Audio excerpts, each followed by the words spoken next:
Fih dan il-Bord Mediku li evalwa l-applikazzjonijiet tal-benefiċċji tad-diżabilità se jkun hemm żewġ professjonisti fil-qasam tal-awtiżmu.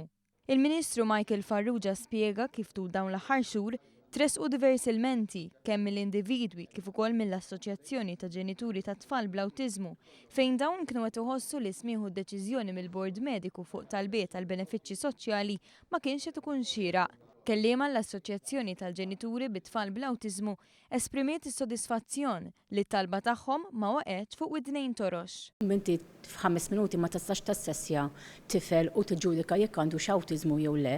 Ħafna drabi jekk ikunu high functioning pereżempju il-mod kif jissoċjalizzaw ukoll jidher ċar li tifel jew tifla għandha l-awtiżmu bħala mġiba ma jkunx hemm problemi iżda il-mod kif tissoċjalizza jew tikkomunika bil-lingwa hemm il-problemi. Mill-ewwel ta' Jannar sal-aħħar ta' Lulju kien hemm 132 applikazzjoni għal benefiċċji soċjali għal tfal b'diżabilità.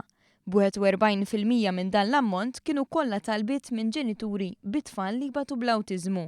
Il-Ministru qal li dawk li ma jaqblux mad-deċiżjoni tal-Bord se jkollhom iċ-ċans jappellaw.